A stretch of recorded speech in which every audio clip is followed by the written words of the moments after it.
From the EWTN radio and television studios, this is EWTN Theology Roundtable, a conversation with the experts of EWTN's Department of Theology. Got questions about the liturgy, scripture, or tradition? They have the answers. Now, EWTN Theology Roundtable. Welcome to EWTN Theology Roundtable here on the EWTN Global Network. Elena Rodriguez giving you a very warm welcome to this very interesting show dedicated to our most blessed mother. And in that, it includes all of us. And it was 100 years ago that the three shepherd children in Fátima, Portugal, had an amazing vision, the apparition of Our Lady of Fatima. And now we wonder, with everything that has changed in the world in 100 years, there is something that remains constant. How is it possible that something that happened 100 years ago is still so current today and will continue to be current? To talk about the importance of the messages of Our Lady in Fatima and the continuing importance throughout our time in history, we have our Theology Roundtable panel to precisely address that topic with you and to have your questions. So we're going to open up our lines in just a moment here. I'm going to give you the number, and that number is 1-800-585-9396. That number again is 1-800-585-9396. Our brave call screener, Matt Gavinsky, ready on the phone lines to talk to you. And we want to welcome at this time the host of EWTN Theology Roundtable, Colin Donovan. Colin, welcome. Welcome to you as well, our producer. Thank you. It's great to have you here as the head and vice president of theology at EWTN. And certainly, I know that this is a topic that is near and dear to your heart, as it is as well to our theology advisors, Robert Klesko and David Gregson, joining us for this show, answering your questions and talking about the importance of that message. 100 years is nothing compared to infinity and God, but to us it seems to be a long time, yet the message of Fatima is so current today, Colin. I mean, it certainly is. The whole call for penitence, for prayer, reparation, to bring about peace, manifested in so many different ways. Our TV producer, Jason, brought to my attention that a statue of Our Lady of Fatima is going to the United Nations next week, and certainly to show the member states of the United Nations that peace, while it's their work, is also heaven's work, and we always have to keep that in the front of our minds. But I think what we wanted to do with this show is not give a blow-by-blow account of Fatima. I think most of our audience is familiar with it. There'll be lots of opportunity. We'll have other Fatima-themed programs during the course of this 6 months of celebration of the 100th anniversary. But we wanted to sort of bring our own personal touch to it, and so I asked Robert and David to pick something personal that really strikes them in the Fatima message. And I think it shows, and this will become apparent when we talk about these things, that besides being this somewhat apocalyptic call for prayer and penitence, unless you do this, then this will happen, war and sufferings of the Pope and the Church and so on, Fatima in many ways is a compendium of Catholic teaching on a great deal of subject, and we sort of looked at it in that way. And I know, David, you looked at the question of light, which, as Aquinas speaks of it, is the created analogy closest to the idea of God, because this idea of transparency, it's not material, but is it spiritual? So in the created order, light is often used to speak of God and certainly to speak of Christ. So what specifically in the events at Fatima hit this chord in you? Well, the description of Lucia's description of the angel of peace that appeared to the three children and in preparation for the apparitions of Our Lady. The angel identified himself as the angel of peace, and Lucia writes in her journal, "On each occasion that the angel appeared, he appeared in the form of a young man, transparent and much brighter than crystal, pierced by the rays of the sun."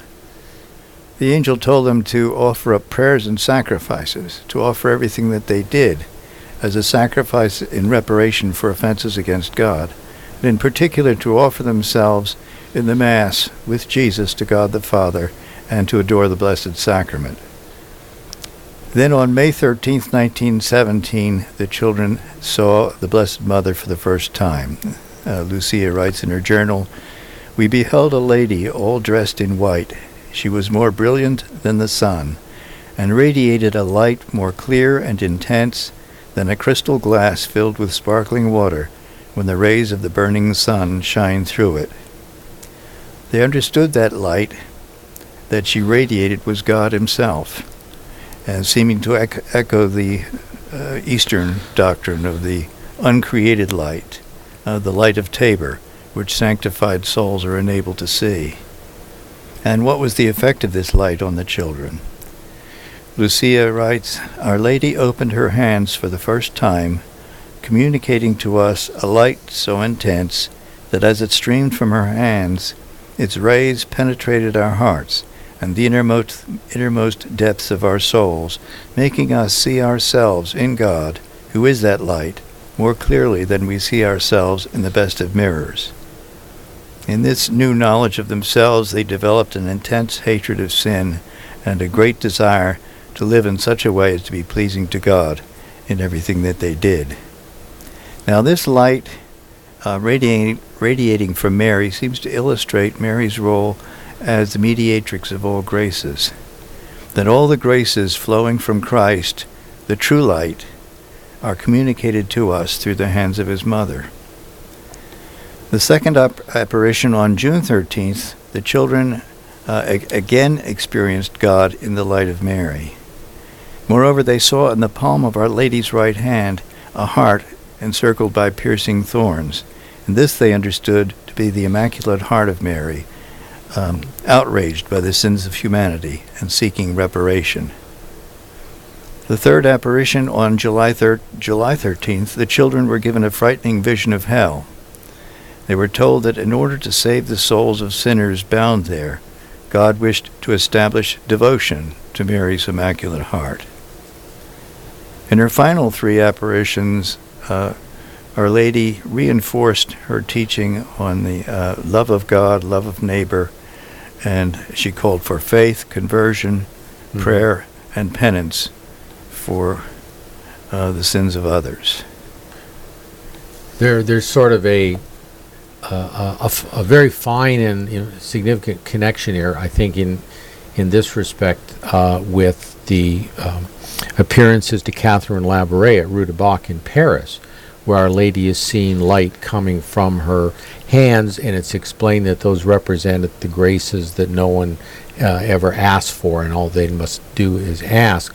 This idea of God mediately through even created instruments, and not that's just God directly to us. The human nature of Christ is an instrument, and it's in the centerpiece of the redemption. The human nature of Our Lady, by which that human nature of Christ came into the world, is at the center of that order of the Incarnation, as John Paul II called it. So this idea of mediation, just as the angel and Our Lady is telling them to be mediators on behalf of others. And I think there's a connection. And you, in the Byzantine Marian theology and devotion and experience, there are similar kinds of connections, I believe. Yeah. Well, what I chose to reflect on, really building on Dave's points, is that experience of the Transfiguration, that light of Tabor, which is so permeates Eastern theology. I wanted to look at that, and that got me thinking about the other elements of the apparition that tie us back to Scripture. So during the apparitions, the children see Mary standing on a cloud. Now that's reminiscent, of course, of the event of the Transfiguration, where Jesus and Peter, James, and John experience that cloud, and that's that overwhelming presence of God, and then experiencing the light coming from Christ. And of course, if we think about the Old Testament, the cloud of glory that descended on the tabernacle to indicate God's presence. Now, when we tie that back to Mary, well, she's standing on the cloud. Well, what does God's presence do? It elevates us. It supports us. It lifts us up. God's presence in the soul, that theosis that we undergo. And of course, Mary is the ultimate human being to experience ultimate theosis, the indwelling of God in her, in her womb, and sustaining her throughout her life and now in eternity. The presence of God, the grace of God, builds up our nature. And so we become more partakers of the divine nature. And then I also reflected on Mary's presence in the book of Revelation.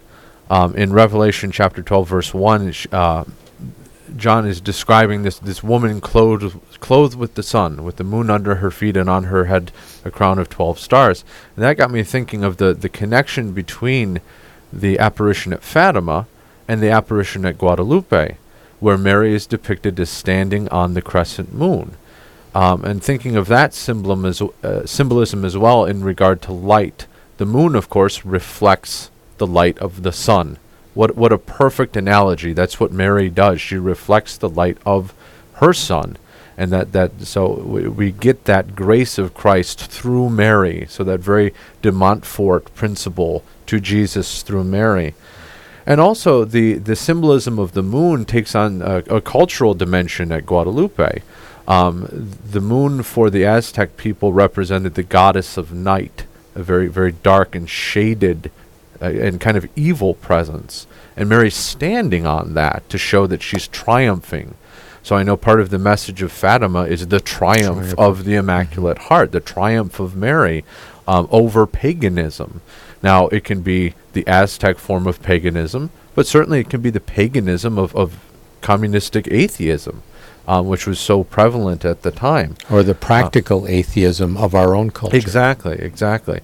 And the moon is also a symbol in Islam. The crescent moon is on a lot of flags of Muslim countries. And that got me thinking, well, Fatima is Muhammad's daughter. And this was the place where Mary chose to appear.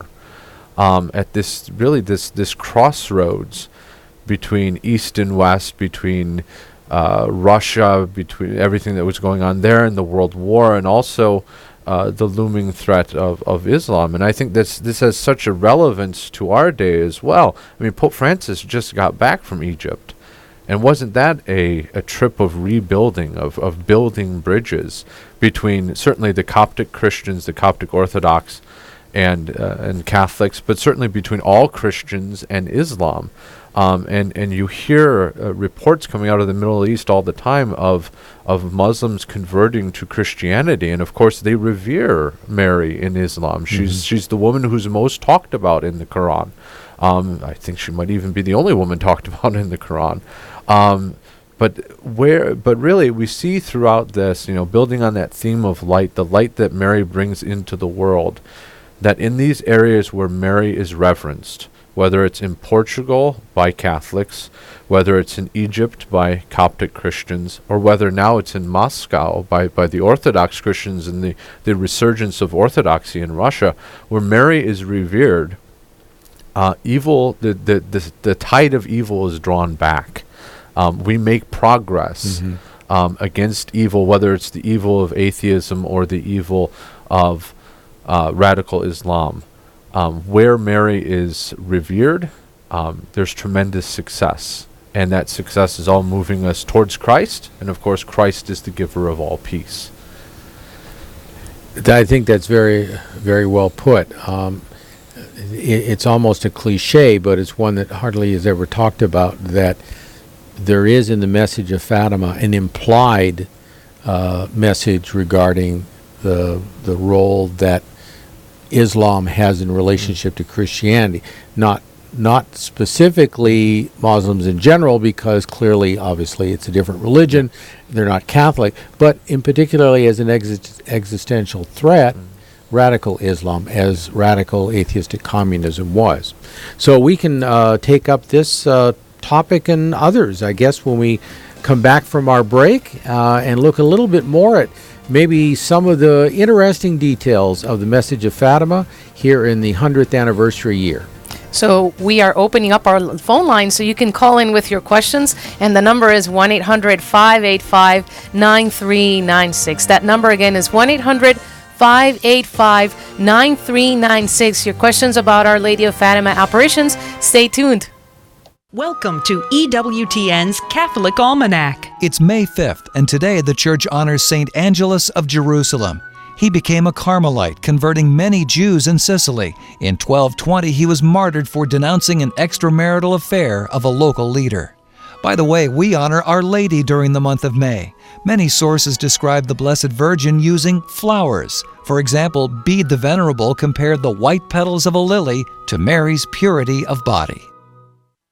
Some atheists attack the faith by propping up a ridiculous idea that no one actually has about God, and then knocking that idea down.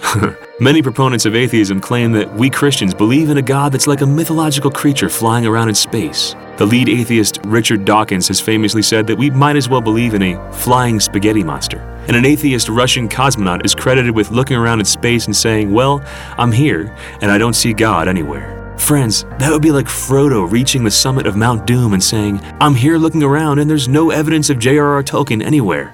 Frodo, you're in the story. Christians don't believe in a mythological creature flying around in space. We believe in a God who's the source of all creation, a God who is existence itself. He's not some powerful being in creation. All creation is in Him. As St. Paul penned, "In Him we live, we move, and have our being." That's what we mean when we say God. This is Chris Stefanik from RealLifeCatholic.com on EWTN Radio. Welcome back to EWTN Theology Roundtable on EWTN Radio and Television. Join our conversation with your question or comment. Call us toll-free, 1-800-585-9396.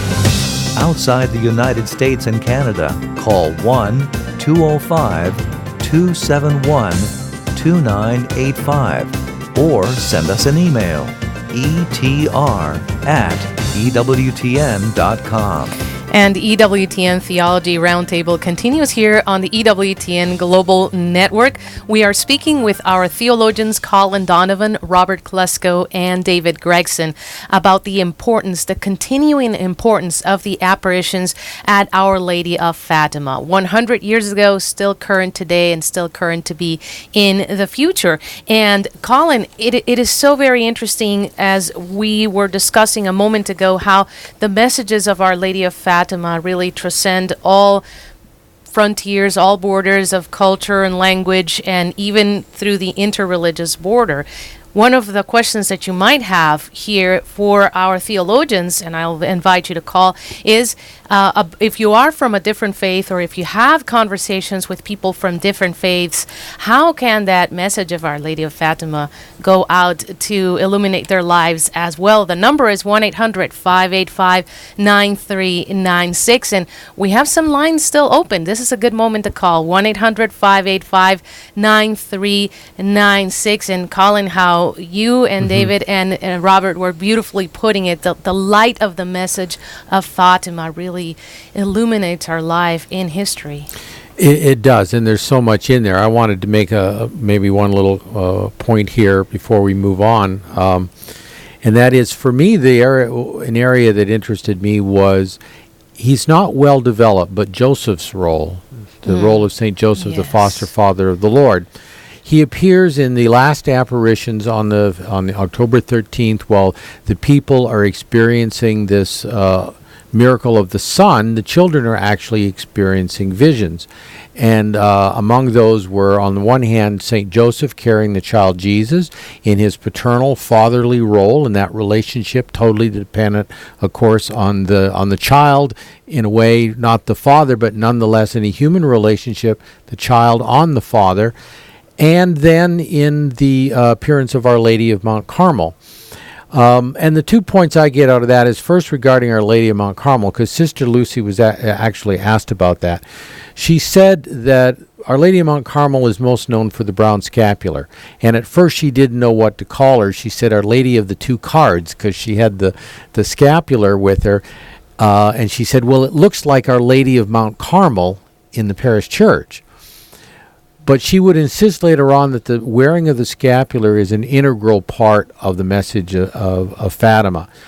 And she does that not because Our Lady told her so, but because she's been saying this from the beginning, and Mary, who appeared to her many, many times in the course of the coming decades, she's never rebuked her on this point. So she said, Mary would have said something had I been wrong in this understanding and interpretation. That's the one point, the role of the scapular, and of course the Carmelite whole idea of of role of Mary, and the other one having to do with Joseph. We are just seeing a budding of Josephite devotion and theology, if you might call it that is beginning to appreciate more and more the role of Joseph in the economy of salvation. It started with Pope John inserting in the Roman canon back in 1960 the name of Joseph into the Litany of the Saints in the first part of the Eucharistic prayer, the first Eucharistic prayer today for us. And it continues with the writings and sayings of the Pope, particularly John Paul II, who wrote Redemptor Custos, custodian of the Redeemer, in order to develop this idea of a theology that brings Mary and Joseph together in a particular human order of grace, which he calls the order of incarnation, and of course whose sole purpose is its support and its relationship to the incarnation, unique in all of human history, these two individuals. So I thought that those were two things that I appreciated, especially, I think, out of the Fatima message. And we have Mark listening in Chicago with our very first question on this show. You can call into, the number is 1-800-585-9396, and be on the show here with Colin Donovan, Robert Klesko, and David Gregson, speaking about the continuing importance of the apparitions and the message of the apparitions of Our Lady of Fatima. And Mark is listening through Sirius XM 130. Mark, your question for our theologians. Welcome. Thank you. Thank you for having me. Just one real quick comment before I ask my question. That, I think I was just kind of reading, it was probably the autobiography of Lucia, but just a description of when the first time they encountered the angel before our Mother of God appeared to them. She had explained that by the time the angel left, and it was almost sundown, and they had to and it was her and her cousins had to go back to their home. It says that they were literally just kind of robbed of their energy, and it was just a super power energy that was kind of filled them up, but yet it just left them drained that they couldn't barely make it back home. But it was such a wonderful energy. Mm-hmm. They couldn't explain it. Does that sound like an accurate description? Well, from what I've read too, and I don't know if either of you have read any more or differently on this, I sort of like equating it to the experience of Moses in being thrown down, throwing himself down on the ground, or others who have experienced the three angels that appeared to Abraham. There's this idea of the overpowering presence of God, and in the face of that, maybe an analogy would be living here in the South and we have tornadoes, and that you get an experience of the overwhelming power and force of nature, and it's somewhat prostrating. Mm-hmm. Mm-hmm. Yeah, I recall that they did describe the effect of the angels appearing to them as overwhelming, and they contrasted with it the apparition of the Blessed Mother, that in effect she was brighter, but nonetheless there was a maternal atmosphere about her that wasn't so intimidating.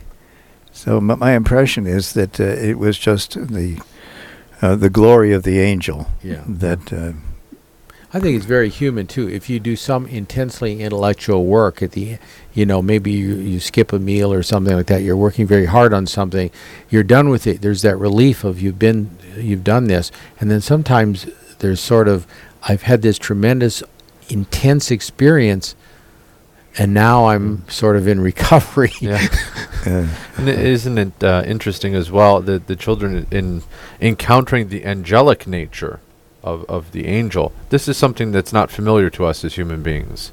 And so, of course, there's a tendency to squint a little bit more, if you will, because they're unfamiliar. The work of the holy angels, as important as it is, it's not familiar to us because they have that elevated nature.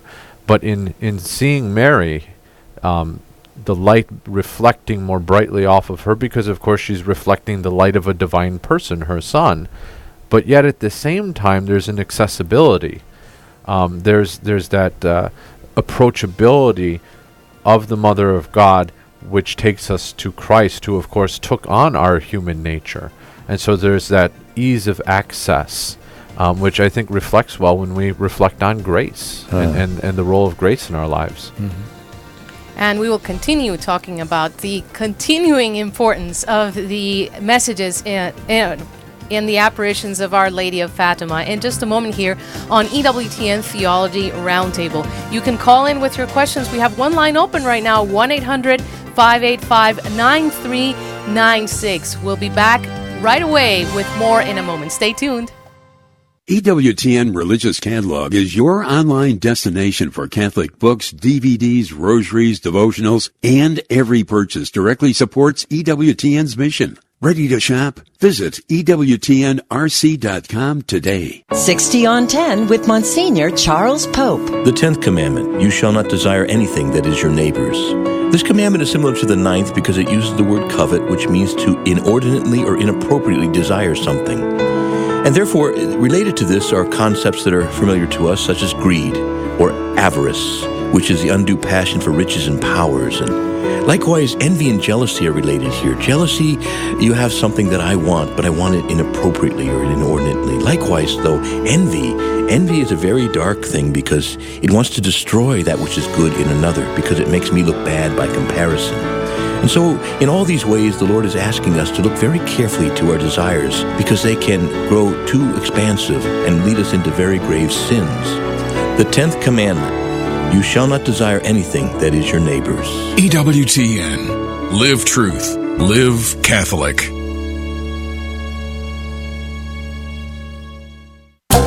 Looking for a solid and dependable Catholic radio station in your area? One that's uplifting and authoritative? A trustworthy tool for the new evangelization? God may be calling you to a mission in Catholic radio. Find out how you can start a Catholic radio station where you live, powered by the truth of the Church and EWTN's dynamic radio programming. Contact me, Jack Williams, at 205-795-5756 or jwilliams@EWTN.com.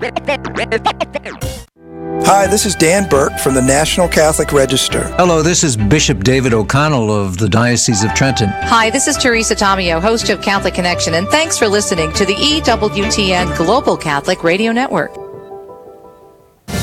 Welcome back to EWTN Theology Roundtable on EWTN Radio and Television. Join our conversation with your question or comment.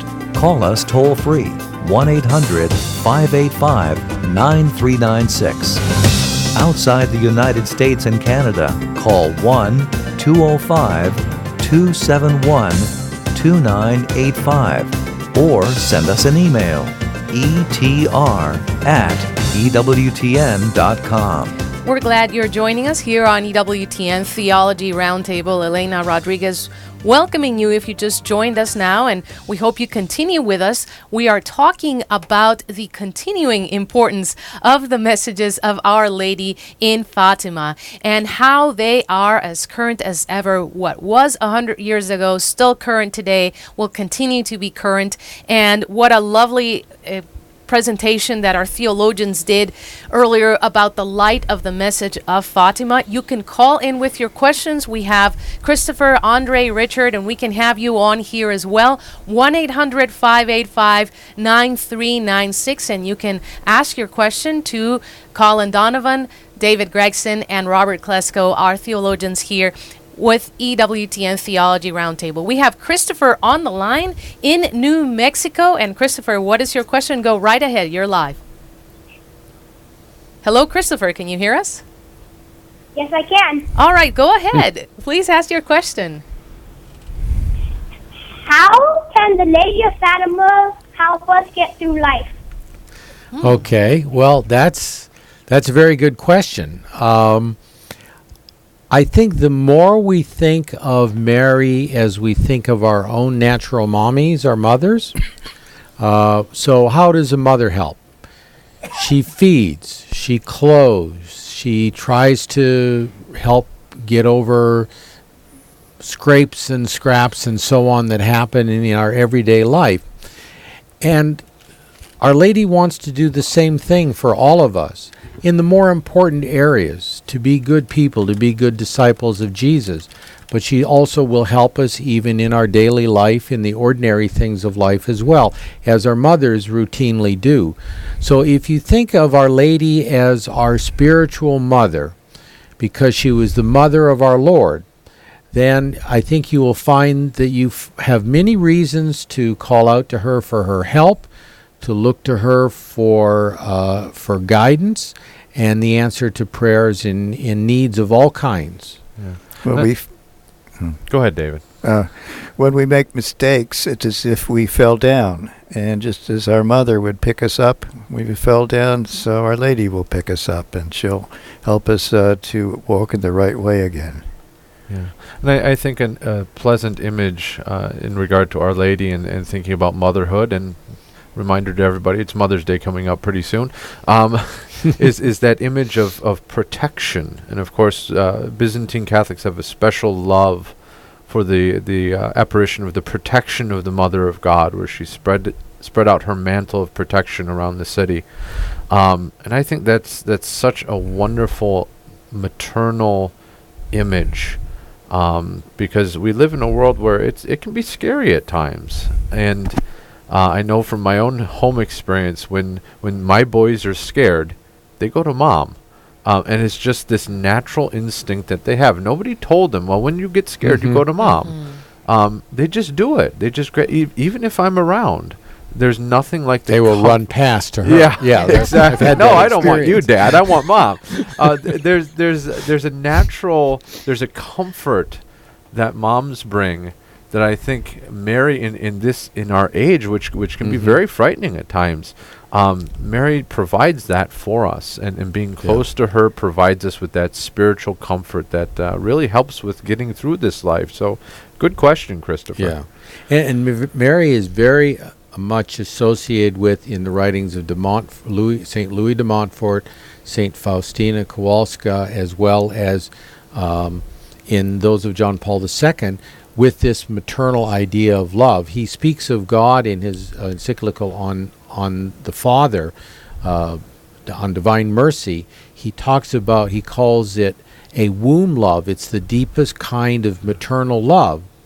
Although God is neither male or female, you can find in him the hound of heaven on the one hand, and the love of tenderness of a mother on the other. And so Mary is an exemplar of that motherly love to us, representing our Lord, and so we can turn to her. I was thinking of the devotion when you're talking about different images and ideas that the Pope has to Our Lady Untier of Knots, getting you out of the fixes you get yourself in.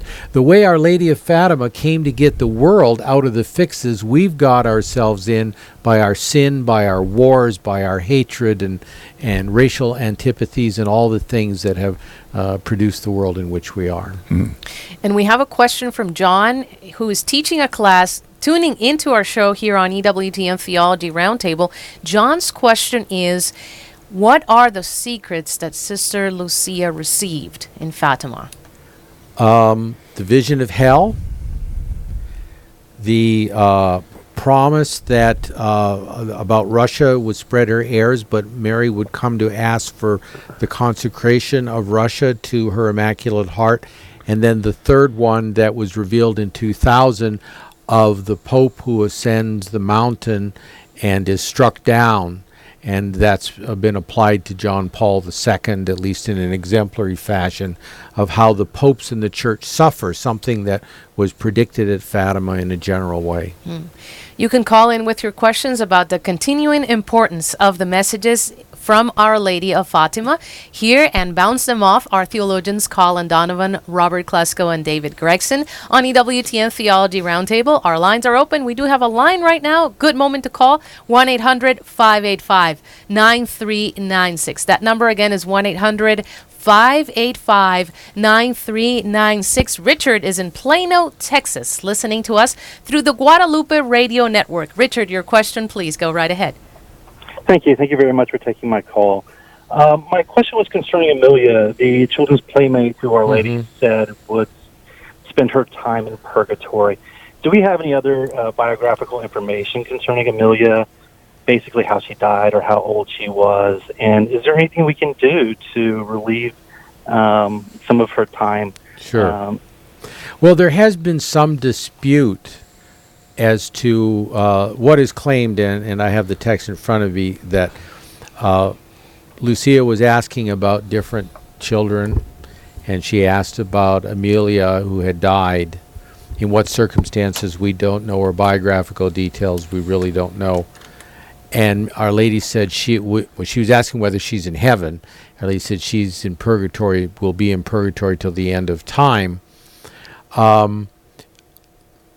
We don't know why that would be, but there's no reason, and there have been some questions whether that is exactly correct, because in the earliest accounts, that is not in there. It's something that got interpolated. But Sister Lucia herself, in her calls from the Message of Fatima, seems to affirm that later account as being true. So I think there's a little bit of scholarly dispute on the accuracy of that. But as a general matter, I think we can do what we can do for any soul in purgatory, because history is not written. This idea that there's a fated outcome, that everything is inevitable, we can't stop it, we can't do anything about it, we can't correct it. The only one thing that is inevitable is if we go to hell, we're not getting out. But regarding purgatory, you can offer an indulgence for Amelia, you can pray for her, and whether the justice is satisfied, of course, is up to God. Might put a positive spin on it, as she will be there until the end of her time, and maybe we can shorten her time by offering sacrifices and indulgences and so on. And I think Lucia doesn't foreclose an early release, but she talks about God's mercy in this context. We have Andre listening in Fresno, California through Sirius XM 130. Andre, your question for Colin Donovan, David Gregson, and Robert Klesko. Go right ahead, please. Buddy, so very oddly, my question was essentially the same as the previous caller. This is something that's always kind of bothered me for a long time since reading the Fatima story as a child. Why this little girl would be in purgatory forever, and I was wondering if maybe someone could obtain a plenary indulgence, if this girl could get out a little earlier than the end of the world. You know what I mean? Yeah, and I think the ordinary economy applies to that. This economy of salvation. So I think you can make use of those means, whether or not the scholarly debate favors one position that she said this in this way or the other, which is that's not an actual early representation of what Our Lady said. Either way, it's significant in the context that today how many people at their funeral are actually told pray for the deceased. It raises the general problem. We should always pray for the deceased. They may be a saint in heaven. They may be in purgatory. They may be in the other place and can't be rescued. But prayer and the will that we bring to that, the love we bring to that, is always valuable, even if it would seem to be wasted on the damned. We don't pray for the damned intentionally, but if that should be what we're doing in effect, it's still valuable for us to have that charity. And God can always take our prayer and apply it where He will. I mean, He's God; He can do that. And doesn't this whole question fit well within the message of Fatima and Our Lady's call for penance for the conversion of sinners? Well, that's sinners certainly who are still walking the earth, and we have plenty of examples of those. But that's also sinners undergoing purgation in preparation for receiving the beatific vision.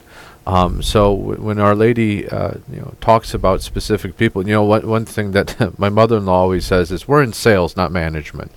We let God take care of all of the judgment and who's where, and all we're called to do is be faithful, do what Our Lady asks us to do, offer sacrifice and prayer for the salvation of sinners, both in this world and in the next, and we'll let God divvy up the graces where He sees fit. We have Joan, who is in Pennsylvania. I won't pronounce the name of the town because it's a little bit tricky. Listening through Holy Family Radio. Joan, what is the name of your town? Joan, what is the name of your town? Shermansdale. It's near Harrisburg, Pennsylvania. Well, welcome. What is your question? Thank you. I wondered if they could explain the scapular, and I can hang up and listen on the radio if that's okay. Well, it's for lay people. It's, you would say, an imitation of the Carmelite habit. Hence, it's 2 pieces of brown wool.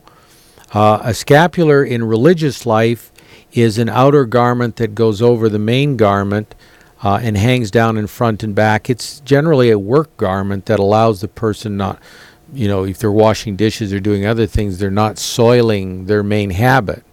And so it's roll up your sleeves and get to work kind of clothing. And so lay people can wear basically a smaller imitation version of that associates themselves with the Carmelites, who look, of course, to Our Lady in their spirituality. And so it represents, and the scapular of Our Lady of Mount Carmel is specifically a consecration to Our Lady, but as de Montfort explains it, to Jesus through Mary, so that it's one way of manifesting one's devotion to Our Lady. It was given to Saint Simon Stock, who was an English Carmelite, and I remember being in Catholic school. I was in 6th grade, I believe, and my wonderful teachers, Mrs. Bell and Mrs. Schwark, made sure everybody got enrolled in the brown scapular, and that's something very easy that any priest can do. And it's such a wonderful and really simple devotion and a simple sign of trust in the protection of Mary. And really it made, I remember that day very, very clearly when I was in 6th grade, and it was a tremendous source of building up our faith. And so it's a devotion certainly for all Catholics to engage in, but I think especially for children. And I'm thinking of Christopher's question from earlier: how can Mary help us through life? Well, I think turning to the scapular and learning about it a little bit more can certainly help. And it's one of the pillars of the message of Fatima, which Sister Lucia pointed out. That consecration to Our Lady, the wearing the scapular, the 5 first Saturdays, the saying of the Rosary, making reparation for others. So it's certainly part of that devotion. Right. I was just going to say that it does carry an obligation to say the little office of Blessed Virgin Mary, or in place of that, a daily Rosary. Right. Yes, that's part of the commitment to do that. Yeah.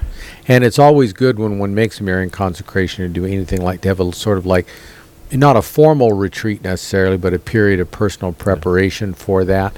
And whether it's for your first making of the Marian consecration, to do the de Montfort, or there are other versions of preparation, the 33-day one I think we've talked about on this program before, to do any of those kinds of things, so that it's not a membership card.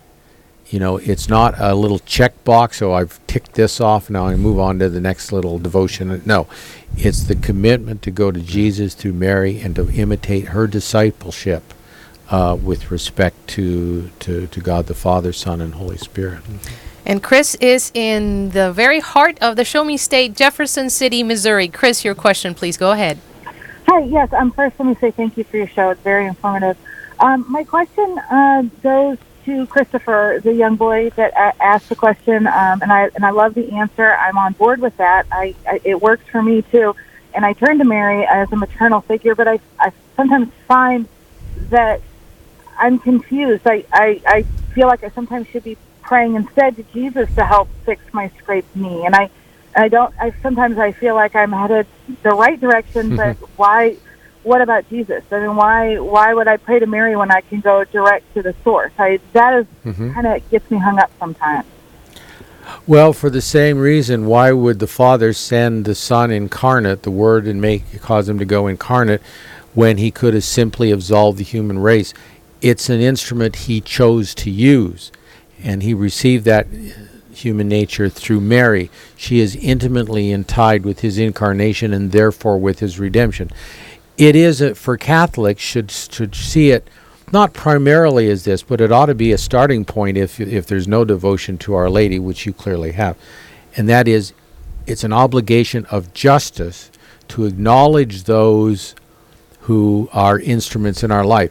Would any of us say to our parents, well, I've thanked God for my existence and my life and my clothing and my being cared for you by you people, but I'm not grateful to you people for being instruments in God's plan for my natural life? We would never say that, because we recognize it's an obligation of justice. Honor your father and mother. Mary is covered by that fourth commandment. Because the greater thing, redemption, she was an instrument immediately and directly in the redemption of every single human being.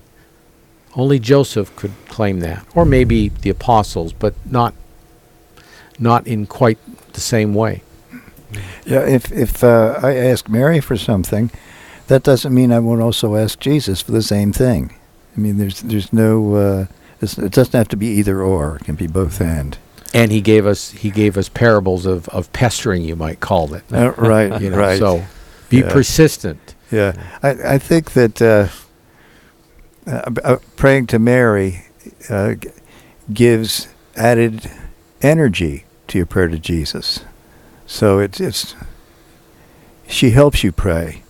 So it's not that Jesus is going to be shortchanged if you pray to Mary.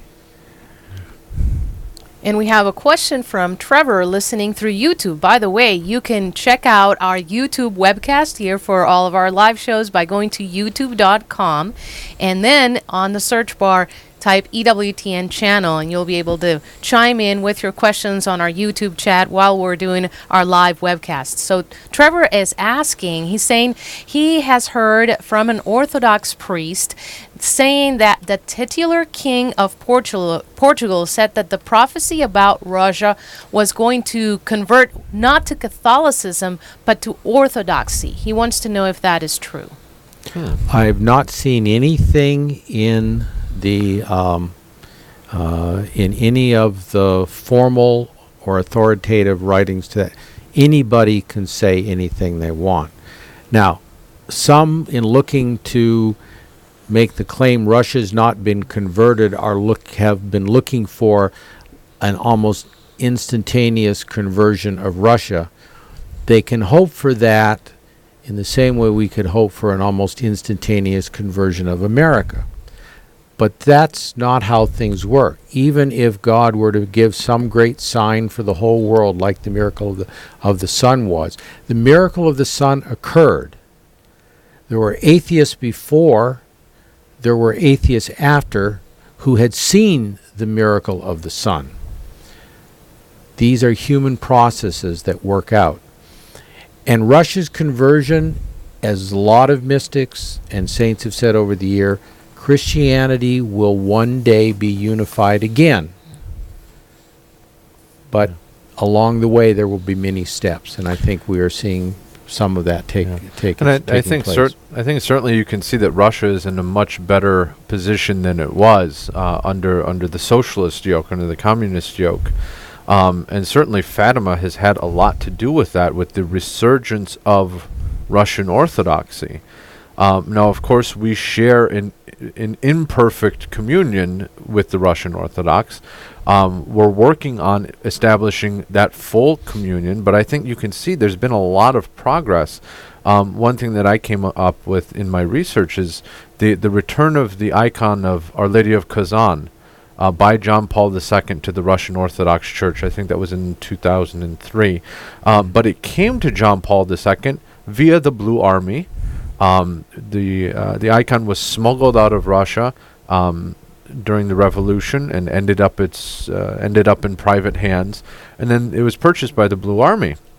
And the Blue Army was thinking, well, what can we do with this beautiful icon of Our Lady, which has historic ties to Eastern Europe?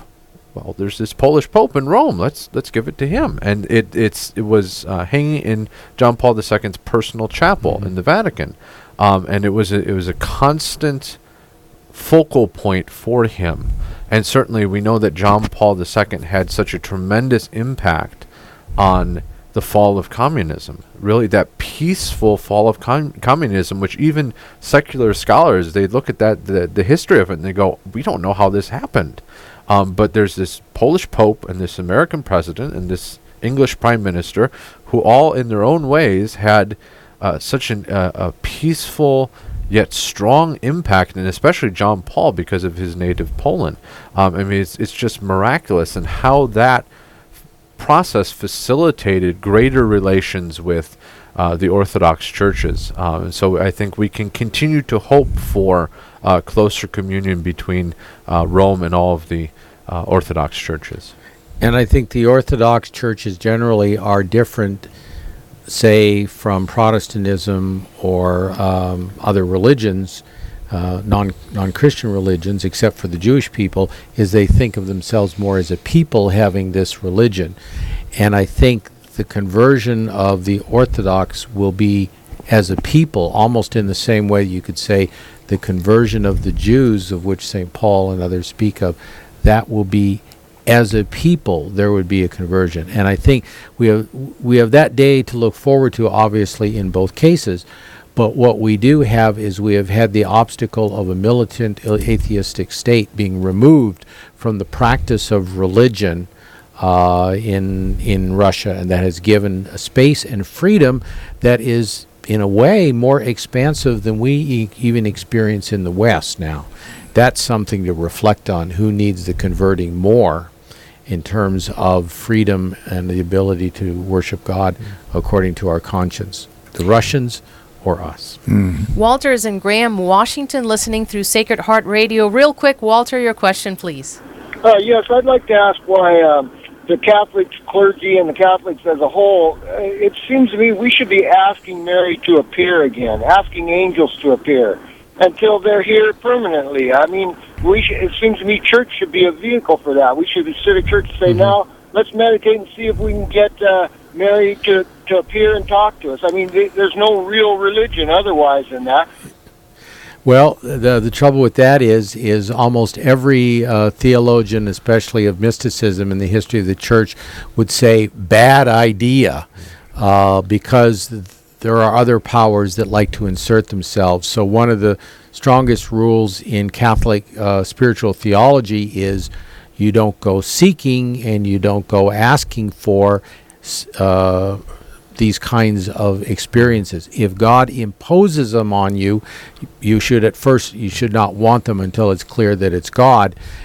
So no, this is something the church would never do because it's simply a bad idea and it invites other forces to insert themselves. Yeah, and God has already given us the vehicles for grace with the sacraments, that we can live a graced life now, and we're not dependent on apparitions. And so if God wants to give us those mercies, that's all in His time, but we have the wonderful system of the sacraments and the prayers of the saints and Our Lady to help us along the way until God sees fit to visit us more permanently in the future. Thank you very much. To Colin Donovan, Robert Klesko, and David Gregson, my thanks, my gratitude, and to Our Lady of Fatima for coming down and visiting us here on this earth. More information on EWTN.com/Fatima. This is Elena Rodriguez saying, Our Lady of Fatima, pray for us. Stay tuned.